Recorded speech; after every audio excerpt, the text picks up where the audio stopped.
Du Sérac au Ressac. Du Sérac au Ressac. Quitter les montagnes à la rencontre de l'océan. Miroirs opposés de ces éléments de pureté. Réflexion de pics et sommets glacés aux horizons infinis mouvementés. Un choix osé que de tout quitter pour s'ouvrir à une nouvelle immensité.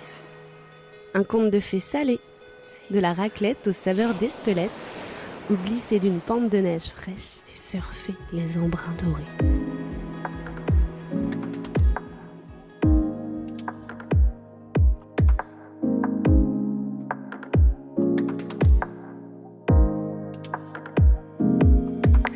Contis et son Wonderland est donc devenu mon nouveau pèlerinage annuel pour les vacances. Toujours choisir le bon timing pour partir. Loin des flots de foule de touristes, c'est aux intersaisons que les moments sont idéaux. Juin et septembre, mes mois préférés. La voiture toujours blindée de bombes, savoir rester équipé et avoir le regard à l'affût des murs tout tagués reste une de mes spécialités. Donc au programme de ce nouveau séjour, c'est de mettre la Polynésie à l'entrée du village en peignant la magnifique et légendaire vague de Tiupo, sur un angle d'un vilain transfo.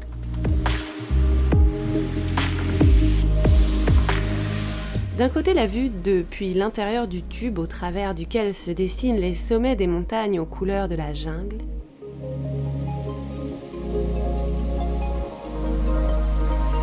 Et de l'autre, la silhouette d'un surfeur vu de sous la vague, traçant dans le tube au plus beau bleu des lagons idylliques, avec le soleil qui irradie de sa puissante lumière.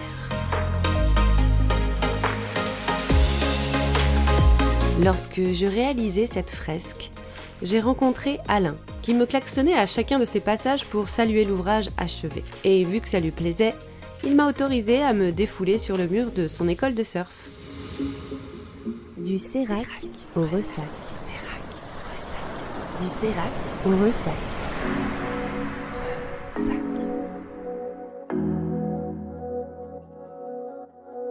Alain, c'est le moniteur de surf pionnier de Contis, qui a fondé l'école nommée Max Respect. Cette année, lui et son équipe ont célébré les 25 ans de l'école avec en cadeau l'inauguration d'un tout nouveau local tout beau, tout neuf. Mais revenons quelques temps en arrière. Alain me propose de peindre le mur de leur local en bas de la dune. Trop beau cadeau.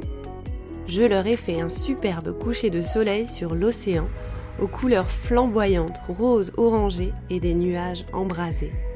En silhouette au premier plan, un surfeur contemplant ce magnifique spectacle entouré de quelques pins maritimes et un joueur de guitare inspiré par l'ambiance magique. Tellement reconnaissante de pouvoir m'exprimer en toute liberté et mettre en valeur des histoires locales tout en couleurs.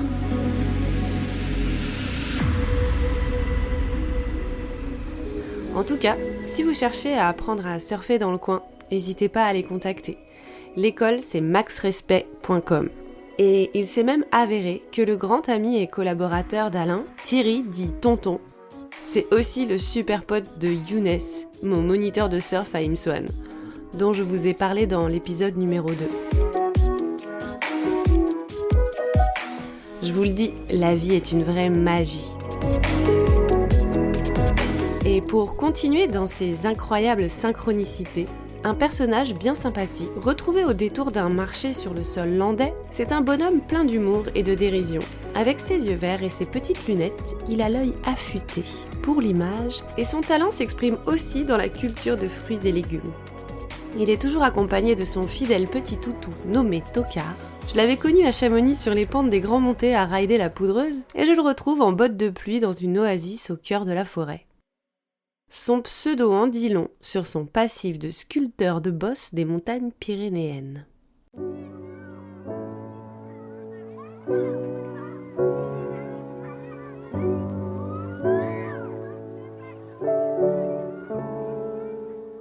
tu vas te présenter et nous raconter un petit peu ton parcours de vie entre l'océan et la montagne. Alors, je m'appelle Nicolas, j'ai 43 ans et j'ai grandi à cheval entre la montagne et l'océan, puisque j'ai de la famille en Haute-Savoie et j'ai grandi dans le Gers principalement et dans la banlieue bordelaise, enfant. Donc j'avais depuis toujours le contact entre l'océan et la montagne. Et la région de la Haute-Savoie où tu as le plus gravité? Mais ça restait beaucoup autour de Saint-Gervais, Megève et Chamonix, et les Contamines aussi. En tout cas, j'ai le plus de souvenirs. Et donc j'avais la famille sur Megève et on y allait quand même toutes les vacances quasiment, été, hiver. Donc j'ai vraiment grandi, une part de ma vacance et de mes souvenirs d'enfance sont là-bas, quoi. Et au niveau de ta vie en tant que saisonnier, parce que tu as dû y graviter un peu plus tard et y travailler, tu as fait différentes stations et différents jobs, j'imagine. Alors oui, j'ai gravité exactement comme un saisonnier, c'est-à-dire que je faisais des saisons l'été à la plage, notamment pour le surf à partir de ma 20e année à peu près.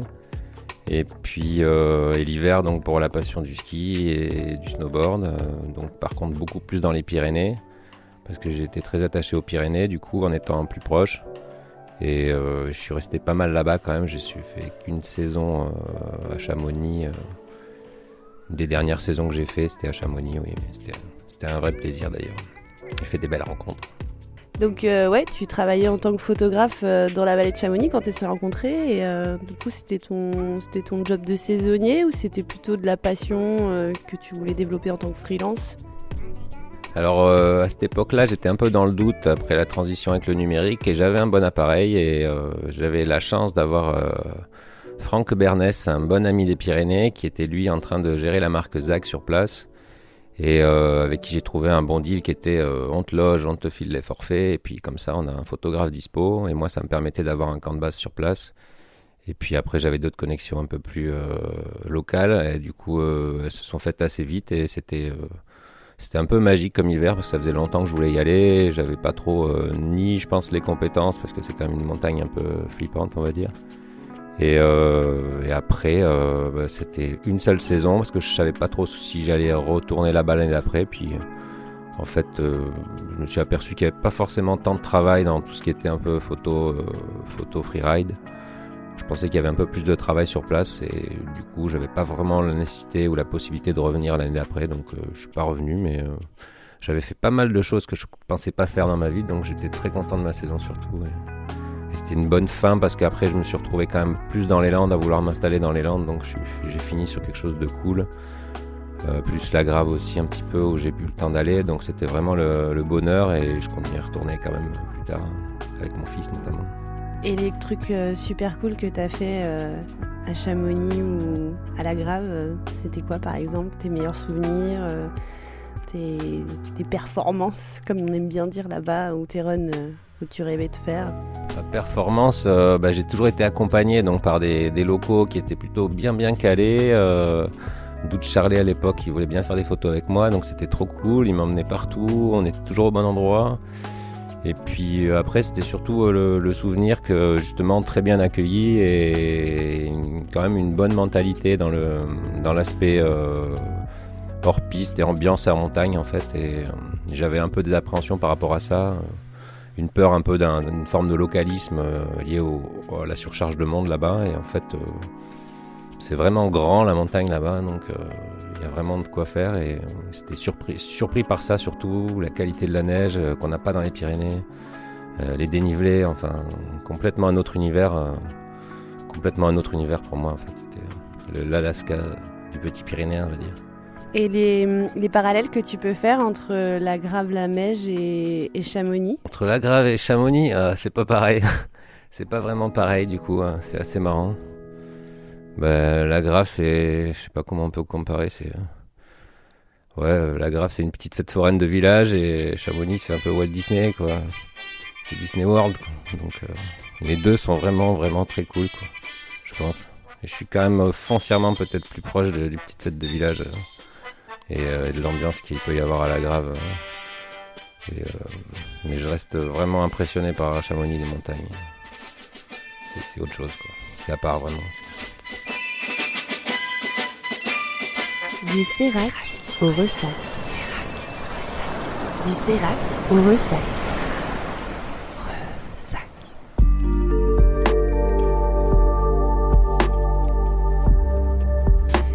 Et tu t'es retrouvé un peu au bord de l'océan. Finalement, maintenant, tu es aujourd'hui installé dans les Landes.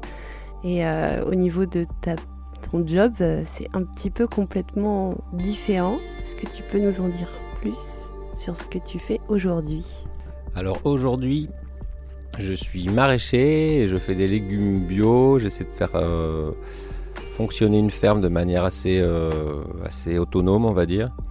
Et c'est carrément autre chose, c'est plus une immersion dans la nature.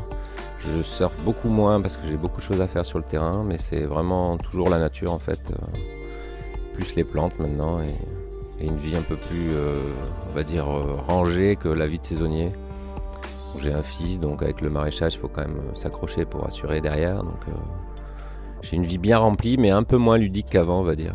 Mais il y a quand même beaucoup d'avantages à faire ce que je fais sur place, là, d'être bien. Et j'ai quand même le bénéfice d'avoir l'océan à côté, les montagnes juste à côté aussi, il suffit de prendre la voiture.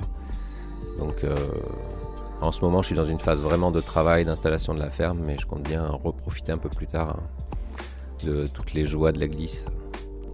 Est-ce qu'il y a des choses qui te manquent de la montagne et des choses que tu détestes ou adores de l'océan ? Alors la montagne, ça me manque de plus en plus là, et je compte bien y aller cette année. Et l'océan, c'était quoi la question ? Des choses que je déteste ou que j'adore ?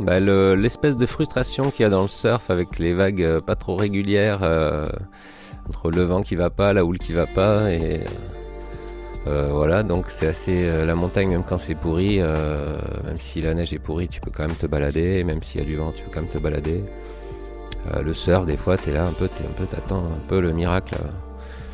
Et ou alors, c'est pas au bon moment, donc c'est un peu cette frustration-là que j'ai, sportive, on va dire. Après, non, l'océan, c'est trop bien, c'est très vivifiant. L'eau, surtout, le contact de l'eau, c'est ce qui est de meilleur, je pense. Et aujourd'hui, l'idéal dans ton mode de vie avec ces deux éléments, ce serait quoi ? Comment t'équilibrerais pour t'y retrouver entre tes deux zones que tu aimes, quoi, tes disciplines dans la glisse et tes loisirs et ce qui te fait du bien à ton être ? Alors, ce qui est pas mal dans le maraîchage, c'est que l'hiver, c'est quand même un peu plus calme, donc je peux quand même profiter de ce temps-là, au moins au mois de janvier complet, pour profiter de la montagne. Et puis, non, ça s'équilibre plutôt pas mal. Mon fils grandit et c'est surtout le plaisir de savoir qu'on va pouvoir partager ces moments sportifs ensemble. Donc pour l'instant c'est plutôt enthousiasmant. Il a commencé un peu le surf vite fait, le skate il aime bien, donc c'est marrant. Ça promet de belles choses encore, différentes mais pas mal aussi. Et sinon tu as un dernier message pour les montagnards ou pour les amis de l'océan ? Un message global oui, je sais pas, il y a un lien toujours à pas oublier entre les sports qu'on pratique dans la nature et la nature elle-même. Et on l'a vraiment beaucoup oublié, je le vois moi ici en accueillant des stagiaires ou des gens qui se réintéressent un peu ou des gens un peu urbains qui s'intéressent à la nature. Et y compris moi-même, je vois qu'on a vraiment été coupé de notre milieu et qu'on ressent pas trop les choses. Et que ça pourrait aider dans la compréhension de tout ce qui se passe un peu dans les mouvements écologiques, un peu, de voir un peu plus, de se rapprocher un peu plus de la réalité des choses. Après, non, amusez-vous bien. Il y a des bonnes planches de skate dans les Landes aussi. Je sais pas si tu veux en parler. Donc c'est cool, il y a plein de choses qui se passent. On va avoir des pump tracks, on va avoir, voilà, Disney World partout, quoi. Trop bien. Eh ben merci Nico, alias Nico Pell. Et d'ailleurs, tu peux nous dire un petit peu c'est quoi l'histoire de ce pseudo ? C'est tout simplement, ça date un peu du snowpark à la Mongie où on va dire que déjà il y avait plusieurs Nico dans la bande forcément. Et puis moi j'avais toujours une pelle à la main parce que ça me permettait, on va dire en tout cas d'être toujours sur place sur le terrain et de profiter de ma veste de pisteur pour balader un peu. Donc voilà, rien à voir avec les roulages de pelle, je précise. Pour ceux qui douteraient encore. Merci pour ton partage et ton témoignage. Merci So, et puis bienvenue dans les Landes alors. Bon surf, bon tagage. Tague-nous bien tout ça. Avec grand plaisir. Merci.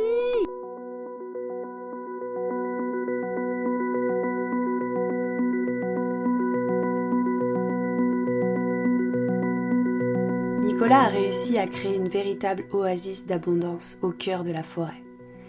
Il a eu un sacré flair pour sentir et reconnaître le potentiel de ce terrain. Il a tout mis en œuvre pour fertiliser, préserver et dynamiser la biodiversité. Son espace s'appelle le Jardin des Bibous, si vous voulez le suivre sur Facebook. Ce projet d'agroforesterie qu'il a mis en œuvre et conçu avec les pratiques de permaculture s'est révélé être un exemple de la situation précaire des agriculteurs qui se lancent aujourd'hui dans la création de fermes bio ou en agriculture raisonnée. Car faisant face aux institutions et aux législations en vigueur qui n'autorisent pas aux maraîchers de pouvoir construire leur lieu d'habitation sur leur terrain, pour s'occuper au mieux des cultures tout en réduisant un maximum l'impact carbone, ce qui leur permettrait d'optimiser leur rendement, d'être en semi-autonomie pour un développement local, durable, sain, écologique et aujourd'hui plus que vital. Alors que les pesticides sur ces zones dites protégées coulent à flot, détruisant les sols et nous empoisonnant au passage, sont légaux. Notre Nicopel militant explique la situation et nous éclaire sur une réalité bien cachée. Je vous mets en lien, dans le résumé du podcast, sa vidéo qui témoigne de son histoire.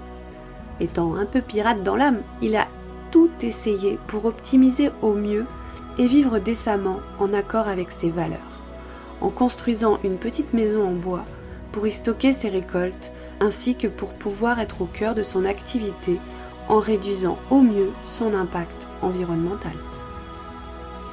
Malheureusement, après plusieurs années de valeureux combats face aux léviathans législatifs et administratifs, il vient de démonter ce bâtiment sous peine de coûteuses amendes. Et ô combien usé d'essayer de se battre pour des valeurs face au monstre qui engloutit toute source de vie. Aujourd'hui, il continue sa vie fertile, découvrant encore de merveilleux trésors sur son oasis qui lui apportent une grande autonomie. Il a arrêté de faire les marchés pour vendre quelques légumes à des bobos, comme il dit, et s'oriente plutôt vers la création de stages, formations, grâce auxquelles il pourra transmettre toutes ses connaissances en la matière. Comment cultiver l'autonomie en s'appropriant un espace, en s'y adaptant, en y développant son plein potentiel et en récolter une grande richesse sur tous les plans pour un état de bien-être global.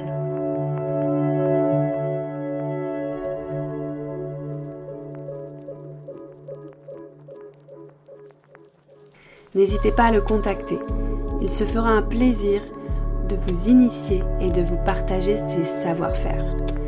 Mais laissez-lui l'hiver pour qu'il puisse profiter de la bonne neige avec son fiston et se remettre en douceur de cette étape.